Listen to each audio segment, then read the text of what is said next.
Hi, this is Jeff with Caden's Life Adventure. This is my defunct HCG blog.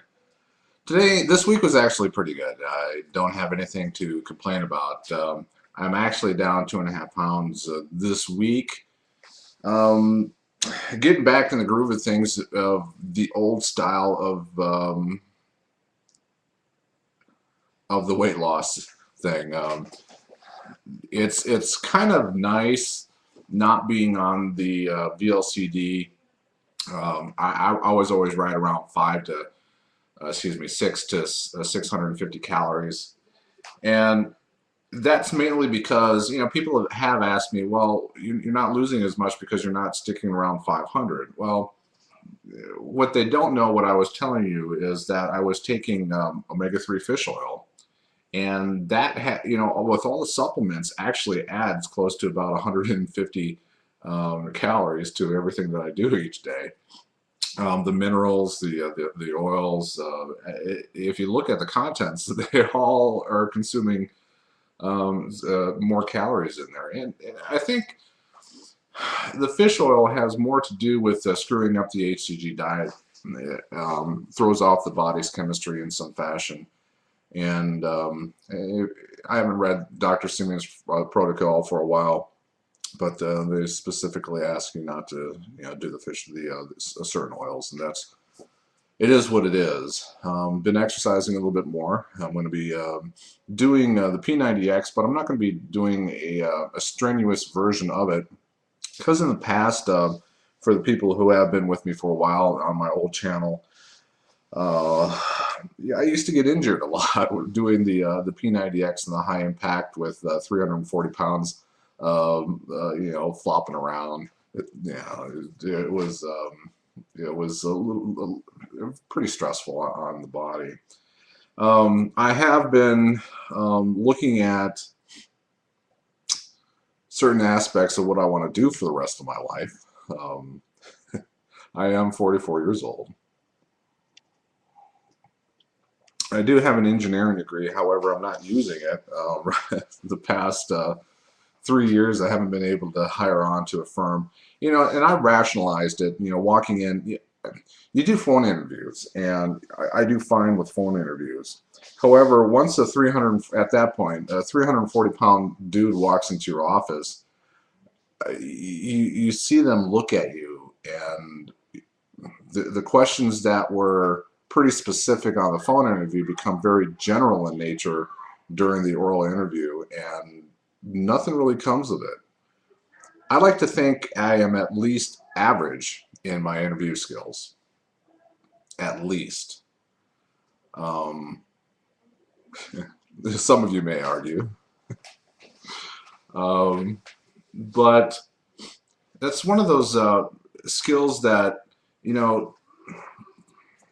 back in the year 2000, you go on an interview. Yeah, maybe also the climate here in California, but 11 years ago, you go on an interview and you get 4 different offers. I don't know if, and back, 2000, in 2000, I was about 220 pounds. So whether that's going to be an excuse or not, I'm not exactly sure. But the point of this conversation is simple. I have decided to go back to school either in a biochem capacity, a biology capacity, and maybe either a doctorate in biochem or med school with an emphasis in nutritional balances for the human body. I don't know if it's something that I will be very good at, and if at one point there was an age limit to get into med school. Obviously, I don't have. I'm extremely average in whatever I do, and I will always be just below those freakishly good people that can catch on to certain things. There are so many talented people out there, and the greatest obstacle to becoming great is knowing that you're good.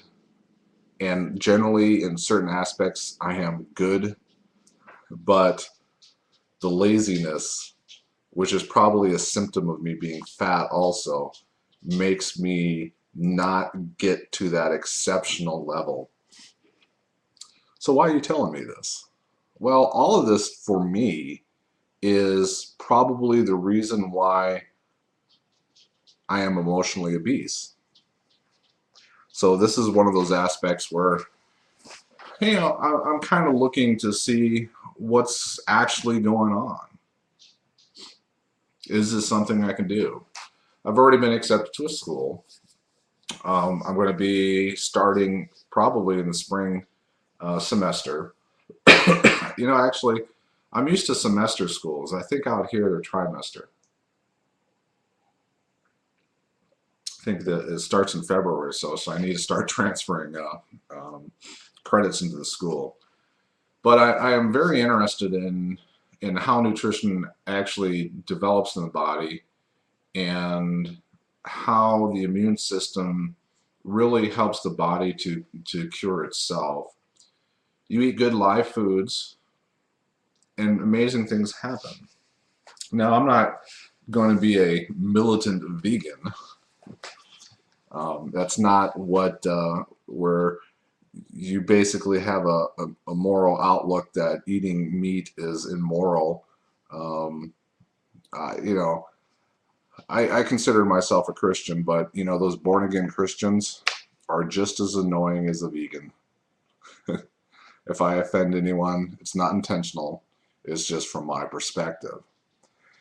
And for a lot of people, my perspective shouldn't offend anyone because I have no power on your psyche. But that's what I'm taking a look at. I have a job right now that is physical in certain aspects and then mindless in others. And I've been with this particular company now coming up on 2 years. And the saddest thing about it is there are people that have been there, what I've been doing for 7, 8 years, and it's performance based. Where the better you do, that's where the raises you get. And the sad thing about it is after 2 years, I'm the highest paid one there. And it's performance based. So, but the bonuses really kick up here shortly. So I am looking forward to that. It's almost a grand extra year in bonuses. So anyway, the entire aspect of why I'm telling you this is just it's the part of the diet is just not the food you eat. Part of the diet is just not the exercise program. Whether you've been good that day, there are various aspects in what's going on. I'm going to be going back to a lower carb diet, not totally Atkins, but something similar to that. I'm going to have some raw vegetables in it. It's just the amino acids are so the enzymes are very important, especially with all everything that we're doing. You know, the VLCD diets were, you know, they're pretty destructive on the body on the long term. You can get away with it for, you know, 40, 45 days, but you really need 2, 3 months off in between those rounds. And that's just something that I did not do. I think my body right now is in starvation mode as we speak right now. And the one good thing about eating more protein is that you can eat a little bit more volume. Whether it's the leafy greens, the spinach, more meats, the eggs, that kind of thing. It's more satisfying for me in the long term. The VLCD, the pellets that I had, especially from the second company that I had, the hunger issues were predominant. But you know, a lot of the times I am starting my day at 3 a.m. and you know I may have something in the morning. There is something in an egg that will help you suppress the hunger pains throughout for the morning anyway. And what I have really discovered is having a poached egg um, with cooked in a low heat really helps the hunger issues for me even more powerful. Anytime you get above 118 degrees, you're going to start destroying the natural enzymes that help you digest or whatever um, in the body. But even though that you are boiling an egg, not boil, but you're heating an egg, it is the less destructive during the cooking process. I have been using the coconut oil. I think the coconut oil is superior to anything out there right now. And I used the organic the cooking oil, and I used them for my fried eggs this morning. I did have 4 fried eggs, and a little bit later I'm going to also have some romaine lettuce as soon as I'm done with you in the morning. I am having coffee black.